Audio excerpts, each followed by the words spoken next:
we're disrespectful, attention-seeking, the list goes on. I think we're probably the only ones constantly getting in trouble for jumping in the Venice canals. Check out... Olá pessoal, bem-vindos a mais um vídeo nesse canal. Nós somos cidadãos do terceiro mundo e nesse canal nós reagimos ao primeiro mundo. Nesse vídeo a gente vai reagir a top 10 choques culturais que americanos vão ter na Europa. Então pedimos que, por favor, você considere se inscrever, ative as notificações e deixe mais sugestões lá no nosso Instagram. E agora vamos para a reação. We could talk all day about why Europe is one of the best places to travel, but that doesn't mean you won't encounter any challenges on your trip. From unexpected fees to funky toilets, there are plenty of things that can throw you for a loop in Europe, especially if it's your first time visiting. Today we'll be talking about 10 culture shocks Americans will have in Europe, and more importantly, how to deal with them. Hey guys, it's Caitlin here from How to Europe.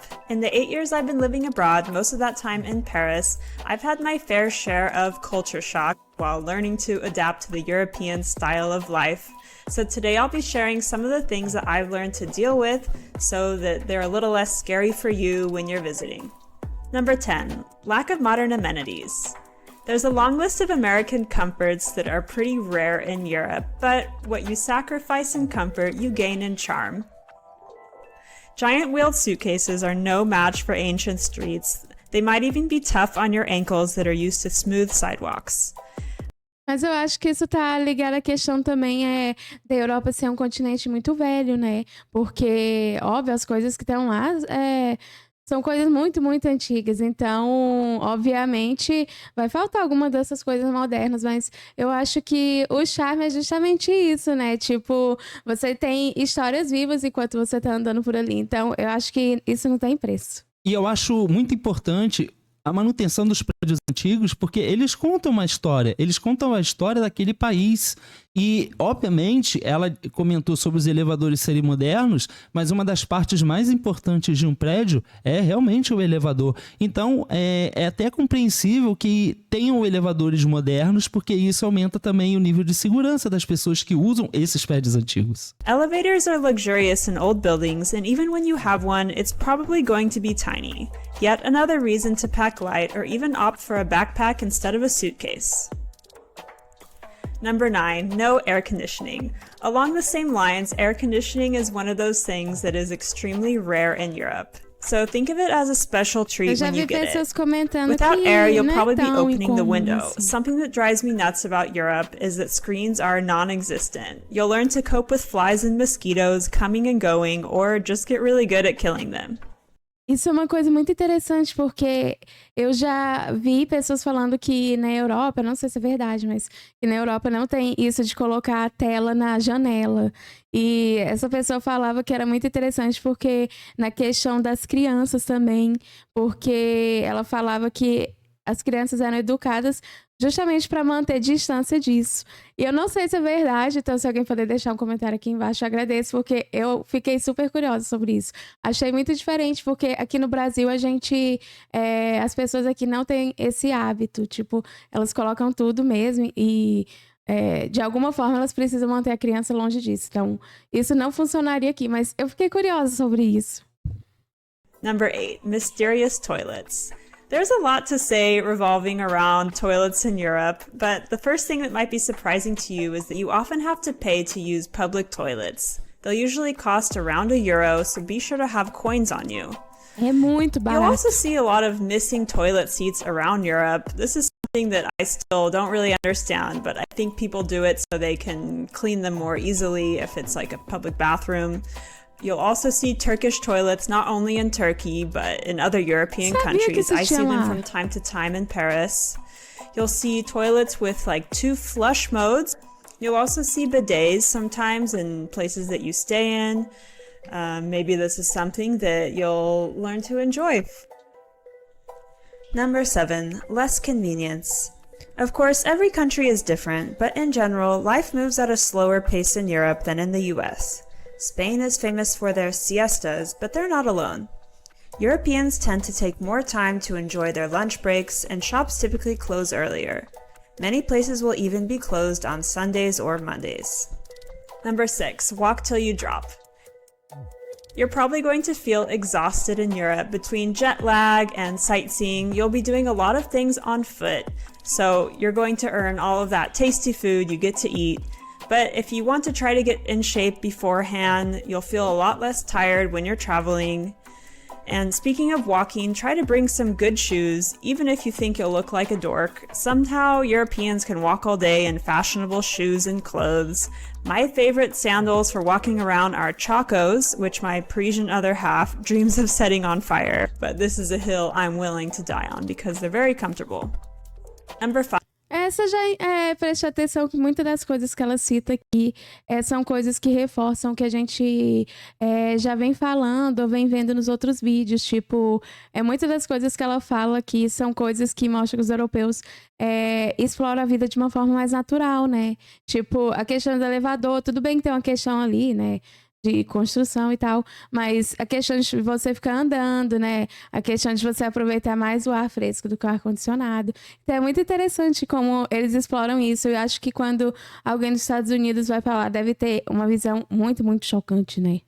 É verdade. Inclusive, como a nossa origem, como a origem do nosso país, ela descende dos europeus, então alguns costumes e hábitos a gente acabou implementando na nossa cultura. Então algumas coisas são realmente um pouco parecidas, apesar de que, de uma forma geral, culturalmente, ela acaba sendo diferente, mas é muito semelhante. Então eu acredito que nesse aspecto, a experiência que um turista teria dos Estados Unidos teria na Europa seria semelhante aqui no Brasil também, em termos desse aspecto de janela e ter moscas ou mosquitos ou algo parecido com isso.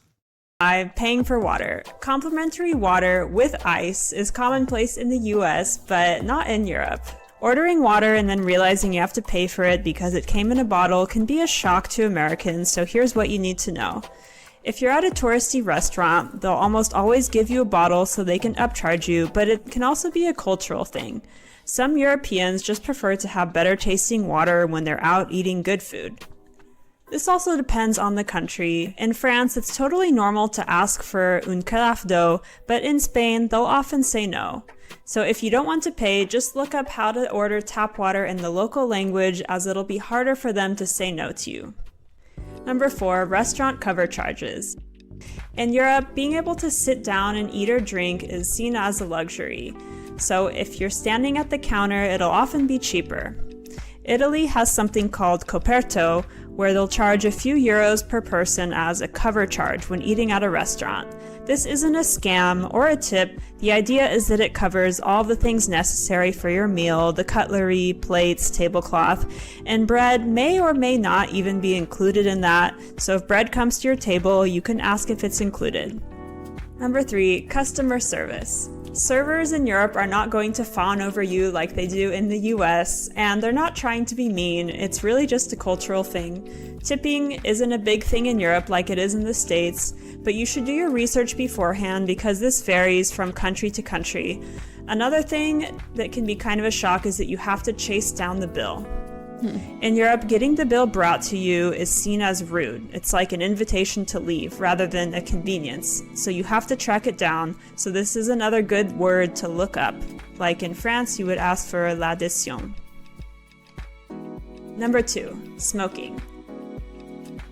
I think it's safe to say that most Americans probably grew up learning that cigarettes are basically the equivalent of the devil, so it can be quite a shock to come to Europe and have to endure smoking on cafe terraces, in the street, or even wafting into your open window. If you sit outside and are offended by smoking, unfortunately, you're kind of out of luck. Eu acho muito interessante esse fator que ela menciona em relação a fumar e, enfim, o uso do cigarro, porque nos Estados Unidos foi muito propagado há muitos anos atrás que o cigarro realmente era uma coisa maravilhosa. E as propagandas, o marketing era muito forte em cima do uso, né, do cigarro. Os europeus, pelo que ela está falando aqui, e ela apenas começou a abordar esse tema, mas parece que lá eles fumam, é muito comum ver as pessoas fumando, né? Aqui em nosso país houve uma propaganda muito, muito forte para reduzir o uso do cigarro, mas parece que na Europa as pessoas são livres, se quiser fumar um cigarro, fuma ou não. E isso realmente é uma coisa cultural muito interessante, como ela menciona aqui, que parece que nos Estados Unidos é um pouco semelhante com o que a gente tem no nosso país. É, verdade. Number 1, being disliked. In the US, we're used to thinking that we're the best at everything, but in the time I've lived in Europe, I've heard a lot of complaints about American tourists. That we're loud, we're disrespectful, attention-seeking, the list goes on. I think we're probably the only ones constantly getting in trouble for jumping in the Venice canals. Check out my other video, Italy's Bad Tourist Problem, if you want to see some of our finest fellow Americans making us all look dumb. So try to remember, when you're in Europe, be humble and respectful so that we can try to improve our image in the future. Hopefully hearing about these common culture shocks beforehand will make you more understanding when you encounter them in Europe. Try to see it as an eye-opening experience rather than an inconvenience. And don't forget, obviously the good things outweigh the bad. Stick around next week and we'll be talking. Não, Incrível. Realmente é incrível. É muito interessante ver que ela dá dicas em relação à Europa. A gente compreende que são culturas diferentes e talvez esse seja o aspecto mais interessante de uma pessoa que vai conhecer um outro país. É o fato de você poder vivenciar, experimentar experiências diferentes que você não tem no seu dia a dia, justamente por aproveitar a oportunidade de você estar absorvendo a cultura de um outro país. E a Europa é incrível. A gente tem muitas reações aqui na Europa e a gente sabe como a Europa é muito rica, não apenas no fator cultural, mas em relação a muitos outros fatores. E isso é muito atrativo para as pessoas que querem conhecer mais a Europa, assim como os estadunidenses. É verdade, é um lugar fantástico. Eu fico cada dia mais fascinada, mesmo quando tem algumas diferenças, assim, que para alguns pode ser visto como uma coisa muito, muito diferente, ou algo negativo. Eu quero experimentar tudo isso, porque a Europa é um lugar que é muito rica em cultura, né? Porque você tem ali muitos países e você tem uma integração também entre esses países, justamente pela facilidade que as pessoas têm de transitar entre um país e outro. Então, realmente é uma coisa assim, é fantástica, é uma mistura fantástica e eu não vejo a hora de poder experimentar tudo isso. Mas essa foi a reação desse vídeo, então se você gostou, aproveita para se inscrever, ative as notificações e deixe mais sugestões lá no nosso Instagram. Muito obrigado por assistir esse vídeo e a gente se vê na próxima reação. Tchau!